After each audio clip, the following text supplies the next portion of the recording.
The morning alarms on Station Omega-7 rang out across the massive orbital platform like clockwork. Today was different, though. Today, the quarterly meeting of the Galactic Safety Council would address something that had been bothering the younger members for months now. Reef adjusted his data pad as he walked through the curved hallways of the station. The metallic walls hummed with energy from the fusion cores deep below. As a junior counselor from the archive worlds, he had spent weeks preparing for today's session. His species, the archivists, were known for their attention to detail and their need to understand everything completely. The assembly hall stretched out before him like a small city.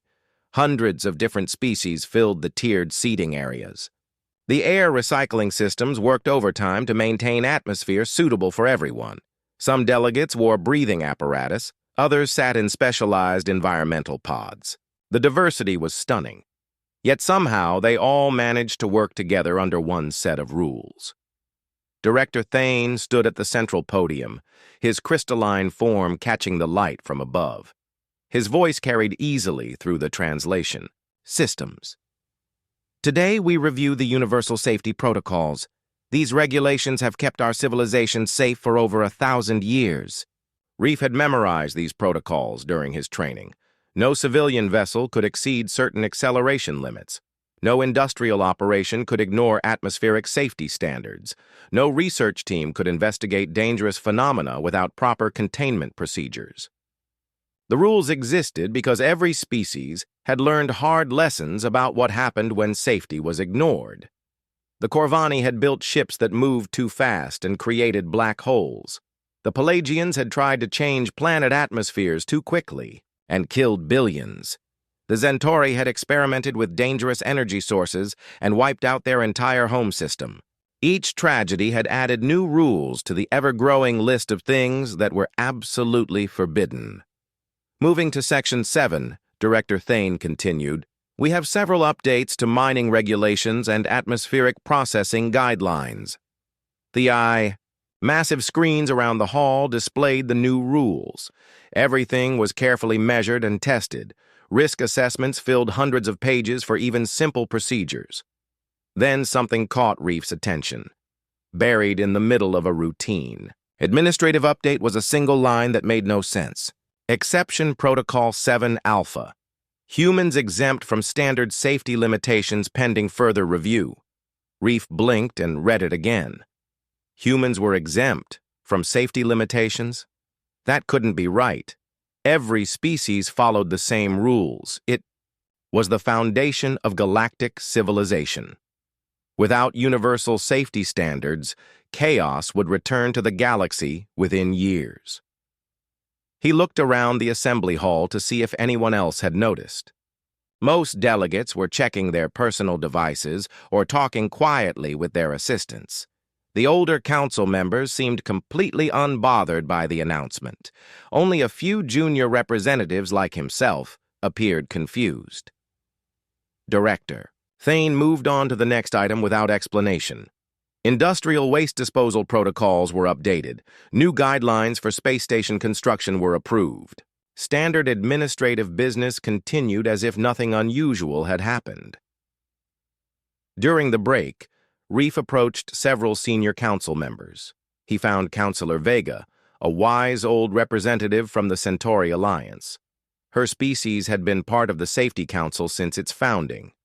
Councilor Vega, Reef began carefully, I noticed the human exemption in today's update. Could you explain the reasoning behind this exception? Vega's expression became guarded. It's a historical precedent, young Reef. Some circumstances require special consideration. But what circumstances? The protocols exist to protect everyone. How can one species be exempt from basic safety rules? These matters are complex. The Senior Council has reviewed the situation many times. The exemption remains necessary. Reef tried asking other senior members, but received similar non-answers. Councilor Thane himself simply said, the human situation has been thoroughly evaluated. The current arrangement serves everyone's interests. As the session continued, Reef found himself paying closer attention to every mention of humans in the official records. The more he looked, the more peculiar things became. Human colonies were established on worlds that other species considered too dangerous for settlement. Human ships regularly operated in regions of space that carried severe hazard warnings. Human research stations existed in areas that had been declared permanently off-limits to other civilizations. Yet there were no incident reports, no emergency responses, no requests for assistance or disaster relief. The humans seemed to be thriving, in conditions that would kill anyone else. After the session ended, Reef returned to his quarters with more questions than answers. He accessed his personal terminal and began searching through the official databases. The Exception Protocol 7 Alpha had been renewed automatically every 5 years for the past 50 years. Before that, the records became harder to access. The OZ, original justification for the exemption, was classified at a level far above his security clearance. Even the basic reasoning was hidden behind layers of bureaucratic language that said nothing useful. Special circumstances requiring ongoing evaluation and unique considerations necessitating modified protocols told him nothing about why. Humans were different. Reef stared at his terminal screen late into the station's artificial night cycle. Somewhere in the galaxy, humans were probably violating safety protocols that had been written in the blood of countless dead civilizations. They were doing things that the combined wisdom of hundreds of species had declared absolutely forbidden, and, somehow, they were getting away with it. The next morning, Reef submitted a formal request to access the historical archives regarding Exception Protocol 7 Alpha. As a junior counselor, he had limited research privileges, but he was determined to understand why humans alone operated outside the safety net that protected everyone else. The response came back within hours. His request had been denied. The reasoning was vague, insufficient clearance level for requested materials. That afternoon, Reef began making informal inquiries among his contacts in the archive services. His own species managed many of the galaxy's historical records. Surely someone could point him toward publicly available information about the human exemption. What he discovered instead was that nearly everything related to human safety violations had been systematically classified or sealed away. Incident reports that should have been public record were restricted. Research papers that mentioned human activities in dangerous regions had been removed from general access. It was as if someone was deliberately hiding the truth about what humans were doing and why they were allowed to do it. Reef made a decision. That would change everything. He was going to find out why humans got a free pass on the safety protocols that bound every other species in the galaxy, even if it meant digging through restricted archives and classified files that were never meant to be seen by junior counselors. The truth was out there, buried in the deepest levels of galactic bureaucracy, and Reef was going to find it. 3 weeks had passed since Reef first discovered the human exemption, and his sleeping patterns had suffered badly. The restricted sections of the galactic archives were not designed for casual browsing. Getting access required forms, approvals, and patience that his curious nature struggled to provide.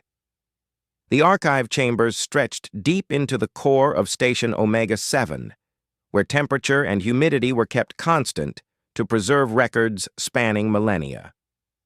Reef's credentials as a junior counselor gave him access to basic historical files, but the really interesting documents required higher clearance levels that he didn't possess. Fortunately, his species had natural advantages when it came to research. Archivists could process vast amounts of data quickly and spot patterns that others might miss. What Reef found in the publicly available records was disturbing enough. The human colony ship Endeavour had traveled to the Kepler system at speeds that exceeded safe acceleration limits by 300%.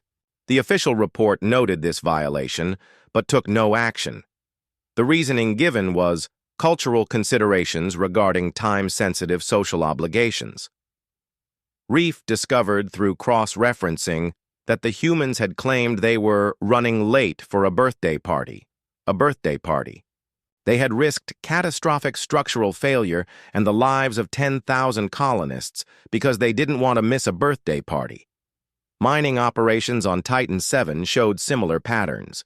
Human crews worked in atmospheric conditions that contained sulfur compounds at levels that would burn the lungs of most galactic species within minutes. Their safety equipment consisted of simple breathing masks that wouldn't protect a child from normal industrial hazards. Yet their productivity rates were the highest in the sector, and their injury reports showed fewer incidents than operations running under standard safety protocols. The pattern repeated across dozens of human settlements and operations. They ignored radiation exposure limits, worked in gravity conditions that should have crushed their bones, and handled materials that required full environmental suits for other species. They did all of this while wearing what other civilizations would consider casual clothing. Reef found incident reports that had been filed by other species working alongside humans. A Centauri engineer had reported severe safety violations at a joint construction project, noting that human workers regularly walked across structural beams at heights that required safety harnesses and backup systems. The humans wore only magnetic boots and seemed to treat the 1,000-meter drop below them as a minor inconvenience. The report was filed, investigated, and then quietly closed with no action taken. The human workers continued their practices unchanged. More troubling were the exploration records. Humans had been granted permission to investigate stellar phenomena that carried severe hazard warnings. The plasma storms near Vega 4 had destroyed 3 separate research expeditions from advanced civilizations. The area was officially quarantined after losing ships equipped with the best shielding technology available. The human research vessel, Pioneer, had requested permission to take a closer look at these same plasma storms. Despite protests from multiple Safety Council members, the permission was granted under Exception Protocol 7 Alpha. The Pioneer flew directly into the storm's core region and remained there for 6 days. When they emerged, their ship showed minor hull scoring that any other vessel would consider catastrophic damage. The human crew reported the experience as pretty intense and submitted a request to explore the really dangerous storms in the outer rim. Their scientific data was so comprehensive that it revolutionized understanding of stellar plasma dynamics. Reef discovered that humans had been granted similar permissions for investigating black hole event horizons, studying active supernovas, and mapping regions of space where reality itself seemed to behave differently. Each time, they returned with valuable data and requests to explore even more dangerous phenomena. The most disturbing discovery came when Reef found references to the Void Nexus incident. 17 expeditions from the galaxy's most advanced civilizations had vanished while investigating strange spatial distortions in that region. The area was declared permanently quarantined, with warning beacons placed throughout the surrounding systems. Humans had volunteered to investigate the Nexus 5 years after the quarantine was established. The Safety Council initially rejected their request, but somehow, permission was eventually granted. The human expedition ship Darwin entered the Void Nexus and disappeared from all tracking systems for 3 months. When they finally reappeared, they had not only survived, but mapped the entire region. They identified the source of the spatial distortions, established communication protocols with the entities causing them, and set up a permanent research station in the most dangerous part of the Nexus. Their final report recommended opening the area for extreme tourism opportunities. Reef stared at that last line for several minutes. Extreme tourism. They wanted to bring tourists to a region that had killed thousands of researchers from advanced civilizations. As he dug deeper into the archives, a pattern emerged that was even more troubling than individual incidents. Every time human behavior was brought before the Safety Council for review, the cases were classified and sealed away. The humans were never sanctioned, never restricted, never forced to modify their operations to comply with standard protocols. Instead, their activities were quietly monitored and documented. Reports were filed, studies were conducted, and recommendations were made. But the recommendations were never about making humans follow safety rules. They were about learning from human methods and understanding how they accomplished impossible things. Reef found encrypted files with titles like Physiological Analysis of Human Stress Response and Psychological Evaluation of Human Risk Assessment Capabilities. These documents required clearance levels far above his access, but their existence suggested that humans weren't just being allowed to break safety rules. They were being studied while they did it. The realization hit him like a plasma bolt. Exception Protocol 7 Alpha wasn't about giving humans special privileges. It was about turning the entire human species into test subjects for galactic research. They were being allowed to take lethal risks so that other species could observe the results and potentially learn from their methods. But this raised an even more disturbing question. If humans were being used as experimental subjects, who was conducting the experiment? And what were they hoping to learn that was worth risking human lives? Reef's investigation had revealed the scope of human exceptionalism, but it had also shown him that powerful forces within the galactic government were actively covering up the truth. Someone with access to the highest levels of classification was ensuring that human activities remained hidden from public scrutiny. He needed to go deeper into the archives, into sections that required clearance he didn't have. The answers were there, buried in classified files that were never meant to be seen by anyone outside the inner circles of galactic power. As he prepared to take the next step in his investigation, Reef couldn't shake the feeling that he was walking into dangerous territory.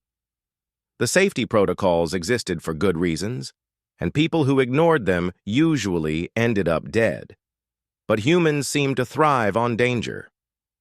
Maybe it was time to learn from their example. The maintenance tunnels of Station Omega-7 were not designed for comfort, but they provided access to sections of the archives that most people never saw. Reef crawled through the narrow passages, following directions he had memorized from old construction blueprints.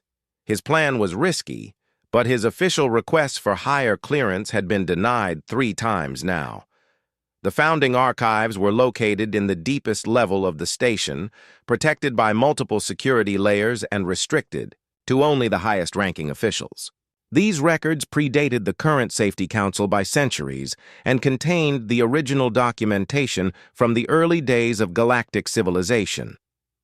Reef emerged from the maintenance tunnel into a storage room filled with obsolete equipment. From there, he could access the outer chambers of the founding archives without triggering the main security systems. His species' natural data processing abilities would let him scan through vast amounts of information quickly, but he would need to work fast before security noticed his unauthorized presence. The first thing that struck him was how different the old records were from modern documentation. 800 years ago, when humans first made contact with galactic civilization, the bureaucracy was much simpler. Reports were direct and honest, without the layers of diplomatic language that obscured meaning in contemporary files. What Reef found in those ancient records changed everything he thought he knew about human exceptionalism. The original contact report with humanity was straightforward. New species designated human displays standard technological development and social structures, recommends standard integration protocols and safety compliance procedures. Humans had been subjected to the same safety protocols as every other newly contacted species.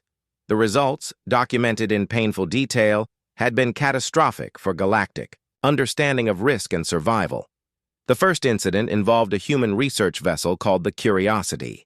It had been assigned to study what officials classified as a mildly hazardous plasma phenomenon, the kind of routine assignment given to new species to test their competence. The safety protocols required maintaining a minimum distance of 50,000 kilometers and using only passive sensors. The human ship flew directly into the center of the plasma storm. Galactic officials prepared for disaster response procedures, expecting to recover debris and begin the lengthy process of explaining to Earth's government how their people had died. Instead, the Curiosity emerged 3 days later with complete sensor readings and a message that stunned the Safety Council. That was interesting. Do you have anything more challenging? The incident report, filed by a bewildered Centauri administrator, noted that the human crew seemed disappointed by the limited scope of the phenomenon and had requested permission to investigate the really dangerous stuff you probably don't let newcomers near.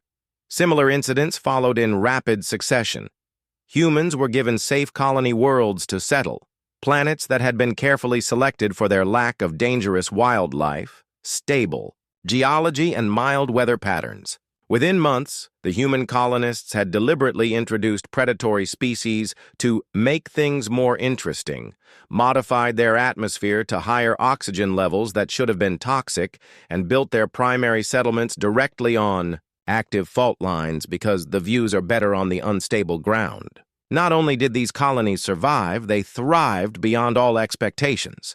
The introduced predators created a balanced ecosystem that improved agricultural yields. The modified atmosphere enhanced human physical performance without apparent side effects. The settlements built on unstable ground used the seismic activity to power geothermal energy systems that made them more efficient than conventional colonies. Every decision violated established protocols. Every outcome succeeded beyond what should have been possible. Reef found the breaking point documented in a file marked Void Nexus Incident, Original Classification. The Void Nexus had claimed 17 expeditions before being declared permanently quarantined. The region contained spatial distortions that seemed to break the fundamental laws of physics.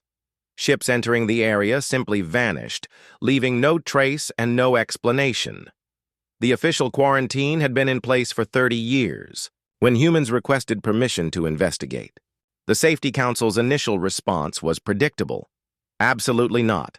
The area was too dangerous for any species, especially newcomers who had already shown a disturbing tendency to ignore basic safety precautions. But the humans persisted. They submitted detailed proposals, risk assessments, and backup plans. They argued that their fresh perspective might succeed where others had failed. They pointed to their track record of surviving phenomena that had defeated more advanced civilizations. Eventually, somehow, permission was granted under what would become Exception Protocol 7 Alpha. The human ship, Darwin, entered the Void Nexus, with a crew of 12 volunteers who knew they were probably flying to their deaths. 3 months later, they returned with information that revolutionized galactic understanding of space-time physics. They had not only survived contact with the entities causing the distortions, they had established communication protocols and learned about civilizations that existed in parallel dimensions. The region that had been considered an absolute death trap became a gateway to expanded knowledge about the universe itself. The humans' success report concluded with their typical understated assessment. Pretty weird stuff in there, but manageable. Once you figure out the basic patterns, recommend opening the area for research stations and maybe some tourism for people who like unusual experiences. Reef found himself staring at that conclusion for long minutes. The humans had solved a mystery that had baffled the galaxy's greatest minds, survived conditions that had killed thousands of researchers, and their primary concern was whether other people might enjoy visiting the region as tourists. The ancient records showed that the Safety Council faced an impossible choice after the Void Nexus success. They could either acknowledge that their fundamental understanding of danger and survival was completely wrong, or they could create a special exception for the one species that seemed immune to the universe's hazards. The debate that followed was documented in painful detail. Senior council members argued that accepting human methods would undermine the entire foundation of galactic safety protocols. If humans could survive conditions that killed everyone else, what did that say about the rules that had protected civilization for millennia? Others argued that human success couldn't be ignored. Their methods produced results that conventional approaches couldn't achieve. Perhaps the safety protocols were too restrictive, preventing other species from reaching their full potential. The compromise solution was Exception Protocol 7 Alpha. Humans would be exempted from standard safety limitations, but their activities would be closely monitored and studied. If their methods could be understood and replicated, other species might benefit from human approaches to risk and survival. If their methods proved to be species-specific and impossible to replicate, the humans would serve as a specialized resource for situations that exceeded normal safety parameters. The protocol had been in place for 800 years. In all that time, no other species had successfully adopted human approaches to danger. Attempts to modify safety training had resulted in unnecessary casualties. Genetic engineering projects aimed at replicating human resilience had failed catastrophically. Humans remained unique in their ability to thrive in conditions that would kill anyone else. Reef realized that Exception Protocol 7 Alpha wasn't just about studying human behavior. It was about maintaining the galaxy's most valuable strategic resource while hiding the truth from both humans and the general population. The implications terrified him. If humans ever realized that they were being used as the galaxy's solution to impossible problems, what would they do with that knowledge? The revelation about human exceptionalism had consumed Reef's thoughts for days, but what he discovered next made his previous findings seem trivial by comparison. Deep within the classified archives, he found evidence of systematic exploitation that stretched across every sector of galactic civilization.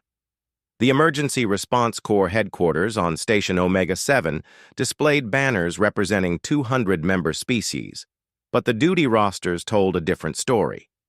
When Reef cross-referenced personnel records with species identification codes, the truth became clear. 90% of active emergency responders were human. The official explanation was simple. Humans had applied for these positions in higher numbers and showed better qualification scores. The reality, buried in classified performance evaluations, was more disturbing. Other species scored well on written examinations and simulation exercises, but failed catastrophically when faced with real emergencies. A Centauri engineer could design containment systems that worked perfectly in laboratory conditions, but froze up when an actual containment breach required split-second decisions in a lethal environment. An Altarian researcher could analyze dangerous phenomena with brilliant precision, but refused to get close enough to unstable situations to implement solutions. Humans walked into the same situations with casual confidence.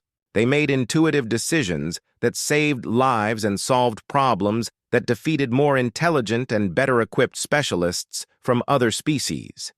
Their approach seemed reckless and unscientific, but it produced results that careful planning couldn't match. Reef found incident reports that documented this pattern across hundreds of emergency responses. When colonial disasters struck remote worlds, human teams were dispatched to handle evacuation and rescue operations. When research facilities suffered containment failures, human specialists were called in to manage cleanup and repair procedures.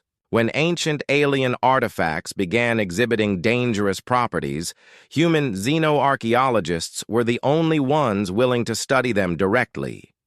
The pattern extended far beyond emergency services. The galaxy's most dangerous industries relied almost entirely on human workers, though this dependence was carefully hidden through corporate structures and bureaucratic language. Stellar engineering projects required workers to operate in proximity to unstable stars, managing fusion processes that could go critical without warning. The radiation exposure alone should have been lethal, but human crews worked routine shifts in conditions that would require full robotic automation for other species. Their casualty rates were actually lower than automated systems, which failed regularly due to radiation damage to sensitive components. Deep space salvage operations recovered valuable materials from derelict ships and failed colonies in regions filled with hostile entities and dimensional instabilities. The insurance costs for these operations should have made them economically impossible, but human crews treated them as standard industrial work. They developed techniques for negotiating with alien intelligences that existed in non-standard reality frameworks, and their salvage yields consistently exceeded projections.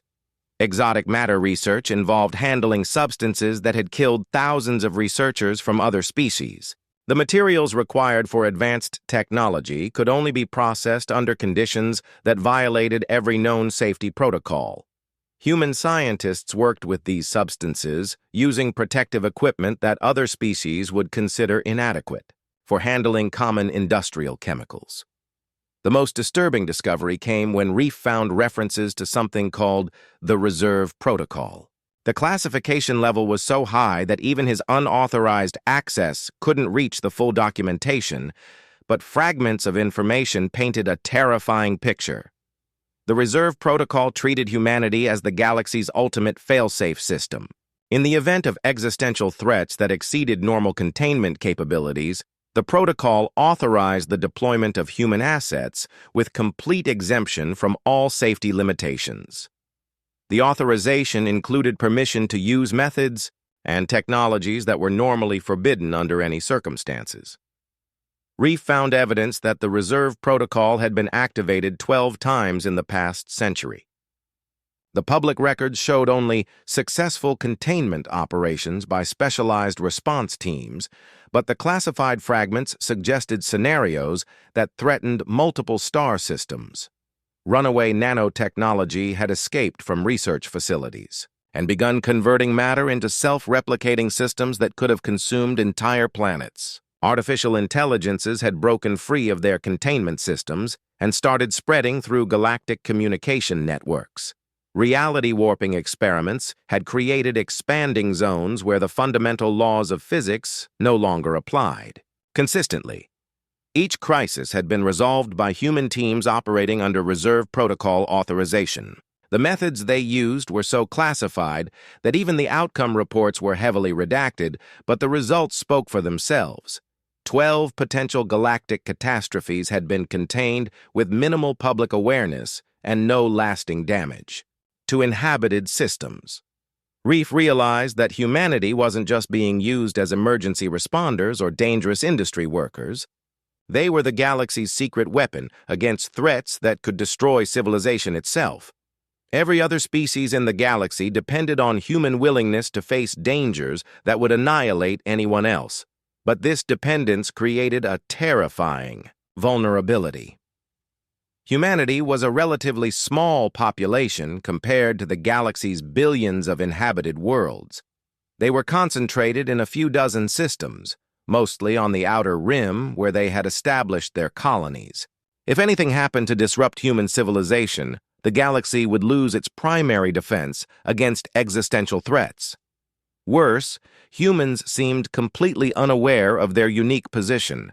They treated their dangerous occupations as normal jobs, their emergency response work as civic duty, and their research into lethal phenomena as intellectual curiosity. They had no idea that galactic civilization literally couldn't survive without their participation. Reef found psychological profiles suggesting that this ignorance was deliberate.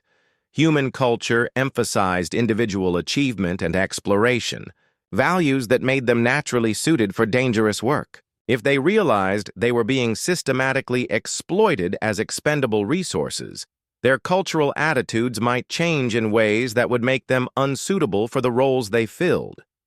The galaxy's survival strategy depended on keeping humans, believing that they were just another member species, while quietly ensuring that they remained concentrated in the most dangerous and essential positions in galactic society. Reef stared at the implications until his eyes hurt from the strain. The universal safety protocols that governed galactic civilization weren't just administrative regulations. They were survival mechanisms that allowed hundreds of species to coexist without destroying themselves through reckless behavior. But those same safety mechanisms created a civilization that was incapable of dealing with truly dangerous situations. When faced with existential threats, every species except humans followed their evolutionary programming to retreat, seek safety, and wait for better conditions. Humans were the only species that evolved to run toward danger instead of away from it. That made them invaluable for situations where retreat wasn't an option, but it also made them vulnerable to exploitation by civilizations that were more advanced but less willing to take risks. As Reef prepared to dig deeper into the reserve protocol documentation, he wondered if his investigation was putting him in danger. He was uncovering secrets that powerful forces had worked for centuries to keep hidden. People who threatened the stability of galactic civilization had a tendency to disappear quietly, but he was committed now. The truth about humanity's position in galactic society was too important to leave buried in classified archives. Whatever the consequences, he was going to understand the full scope of human exceptionalism and what it meant for the future of everyone in the galaxy. The message appeared on Reef's personal terminal at exactly midnight station time. Your presence is requested in Chamber 07 at 800 hours tomorrow. Come alone. Bring your research. Chamber 07 didn't exist on any official station directory, but Reef had found references to it buried in the oldest construction records. It was located in the most secure section of Station Omega 7, behind layers of security that required clearance levels he didn't even know existed. Reef spent the night organizing his evidence and preparing for what might be his final conversation as a free being. He had uncovered too much, gone too deep into secrets that powerful forces wanted to keep buried. But he was past the point of retreat now. The chamber was smaller than he expected, with walls that seemed to absorb light rather than reflect it. 5 figures waited for him around a circular table, their forms partially obscured by privacy fields that blurred their features and masked their species' identities. These were the real rulers of galactic civilization, the inner council that operated above even the safety council.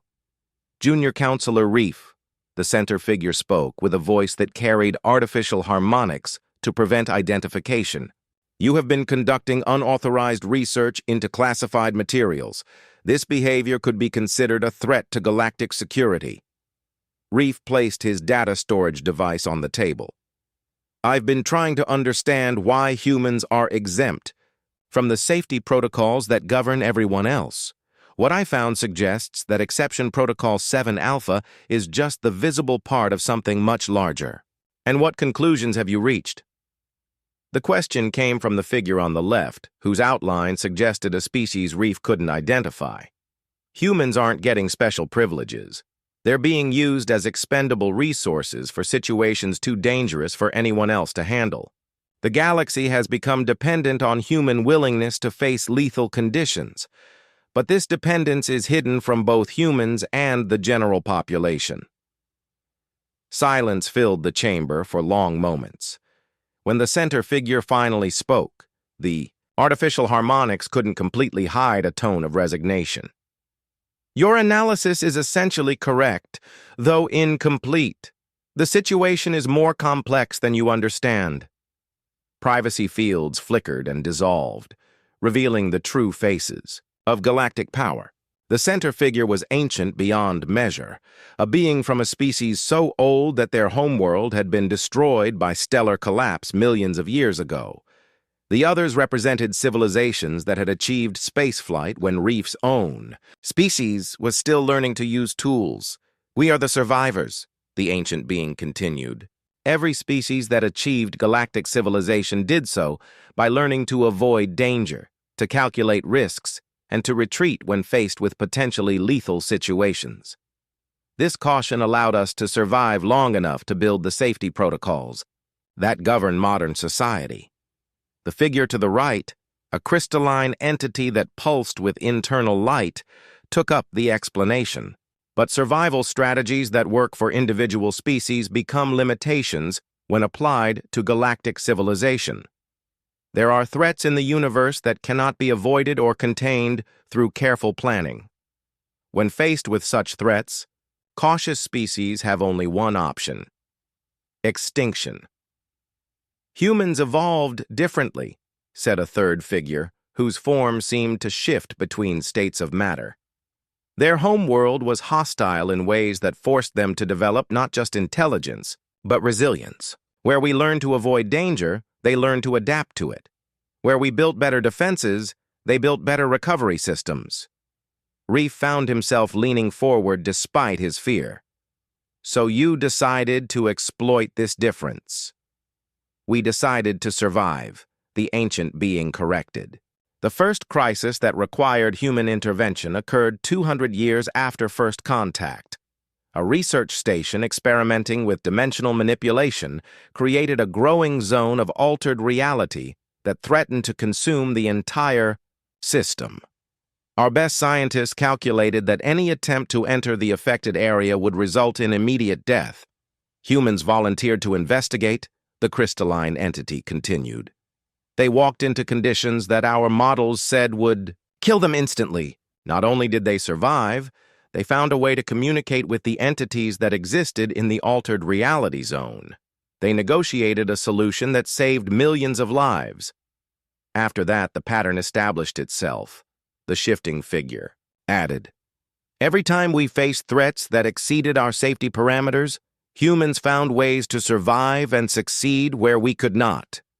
They became our solution to impossible problems." Reef absorbed this information before asking the question that had been haunting him. "Do humans know what you're doing to them?" "They know they work in dangerous jobs," the ancient being replied. "They know they're often called upon to handle emergency situations, but they don't understand the full scope of their importance to galactic civilization. Their culture treats dangerous work as normal employment and emergency response as civic duty." "What happens if they find out?" Reef pressed.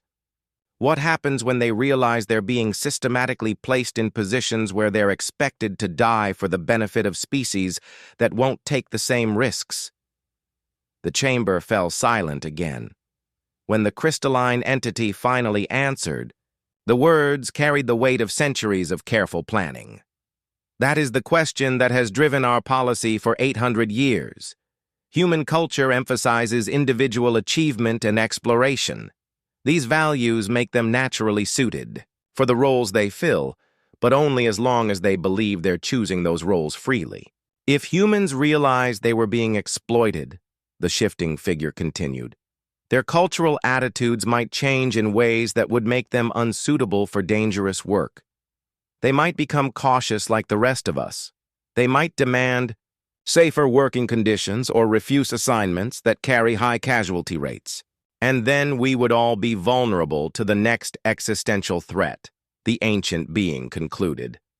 "The galaxy contains phenomena that can destroy civilizations without warning. Rogue artificial intelligences, reality warping experiments, dimensional incursions, stellar engineering failures, any of these could end galactic society if not contained quickly and decisively." Reef felt the full weight of the dilemma settling on his shoulders. "So you maintain the deception to keep humans willing to die for everyone else's safety?" "We maintain the balance that keeps everyone alive," the ancient being corrected. "Including humans. Their casualty rates in dangerous occupations are actually lower than those of other species because they're naturally suited for hazardous environments. They don't just survive conditions that would kill us, they thrive in them." The crystalline entity leaned forward, its internal light pulsing with emphasis. "But you are correct that the situation is unsustainable in the long term. Human population growth is slower than the expansion of galactic civilization. Their homeworld has limited resources, and their colonies are concentrated in regions that are themselves dangerous. If anything disrupts human society, we lose our primary defense against existential threats, which brings us to the choice you must now make," the ancient being said, fixing Reef with eyes that had seen the rise and fall of entire civilizations. "You can remain silent about what you've learned, continuing your career as a junior counselor, while knowing the truth about humanity's position in galactic society. Or you can reveal this information to the public, potentially destabilizing the system that has kept everyone alive for centuries. Reef stared at the data storage device on the table between them. Everything he had discovered was there. The exploitation of human exceptionalism, the systematic cover-up of their true importance, the galaxy's complete dependence on their willingness to face lethal dangers. "There's a third option," he said slowly. "We could tell the humans the truth and work with them to find a better solution." The ancient being's expression didn't change, but something in its posture suggested surprise. "Explain." "Humans don't avoid danger because they don't understand it," Reef continued, his thoughts racing as he spoke. "They face it because they believe they can make a difference. If they knew how important their contributions were to galactic survival, they might be more willing to help, not less. And if they demand compensation proportional to their value," the crystalline entity asked, "if they realize they hold the survival of galactic civilization in their hands and decide to negotiate from that position of strength?" "Then we negotiate," Reef replied. "The current system treats humans as expendable resources, but they're actually the most valuable citizens in the galaxy. Maybe it's time to recognize that officially." The shifting figure pulsed through several different states before responding. "The risks are enormous. Human culture could change in unpredictable ways if they understood their unique position. They might become risk-averse like the rest of us. They might demand safer working conditions that would make them less effective in crisis situations. Or they might embrace their role as protectors of galactic civilization," Reef countered. "Human history shows they respond well to being needed. Their military traditions emphasize sacrifice for the greater good. If they understood that their dangerous work was literally saving billions of lives, they might approach it with even greater dedication." The ancient being leaned back in its chair, considering. "You're proposing to fundamentally alter the relationship between humanity and galactic civilization. The consequences could be catastrophic." "The consequences of maintaining the current system could be worse," Reef argued. "Humans are already starting to ask questions about their treatment. Their scientists have noticed that they're assigned to disproportionately dangerous projects. Their emergency responders have realized that they're called in for situations that other species won't handle. The deception is becoming harder to maintain. And if we continue hiding the truth," he pressed on, "what happens when the next major crisis occurs and humans refuse to participate because they've lost trust in galactic institutions? What happens when they realize they've been lied to for centuries?" The chamber fell silent as the inner council considered his words. Reef could see them weighing options that had been debated for hundreds of years, calculating risks that could determine the fate of countless civilizations. Finally, the crystalline entity spoke. "There have been discussions about gradually revealing humanity's importance to galactic security. Some of us believe the time for such revelations may be approaching. Others believe the risks are too great," the shifting figure added. "Human psychology is not well understood, even after centuries of study. Their reactions to learning about their exploitation could range from acceptance to outright rebellion." The ancient being raised a hand for silence. "The decision is not ours alone to make. The inner council operates by consensus, and there are other voices that must be heard. But your investigation has forced us to confront questions we have been avoiding." "What happens to me now?" Reef asked, though he suspected he already knew the answer. "That depends on your choice," the ancient being replied. "You can return to your position as junior counselor with enhanced clearance that allows you to monitor human affairs officially. Your investigation skills would be valuable for managing the transition to a new relationship with humanity. Or," Reef prompted, "or you can be reassigned to a research position on a remote world where your curiosity will not threaten galactic security," the crystalline entity said bluntly. "The choice is yours, but it must be made now." Reef looked around the chamber at beings who had guided galactic civilization for millennia. They were offering him a place in the conspiracy he had uncovered, a chance to help shape humanity's future from within the system that had exploited them. "I want to help find a solution that's fair to everyone," he said finally. "Humans deserve to know the truth about their importance, but they also deserve to be treated as partners rather than resources. If you're willing to work toward that goal, then I'm willing to help." The ancient being nodded slowly. "Then you will be assigned to the Human Affairs Division, with a mandate to develop proposals for gradually revealing humanity's true importance to galactic civilization. The work will be dangerous in its own way. You will be helping to navigate changes that could reshape galactic society." As Reef left Chamber 07 with his new assignment, he reflected on what he had learned. The truth about human exceptionalism was more complex than simple exploitation. The galaxy genuinely needed humanity's unique abilities to survive, but the relationship had evolved in ways that were unfair to humans and unsustainable for everyone. Now he had a chance to help create something better. The process would be slow and careful, but perhaps humans could eventually take their rightful place as acknowledged protectors of galactic civilization rather than unwitting expendable resources. The first step would be the hardest, figuring out how to tell humanity that they had been saving the galaxy all along, without triggering a crisis that could destroy the very civilization they had worked so hard to protect. As Reef walked through the corridors of Station Omega 7, he passed a group of human technicians heading to their shift in the dangerous reactor maintenance section.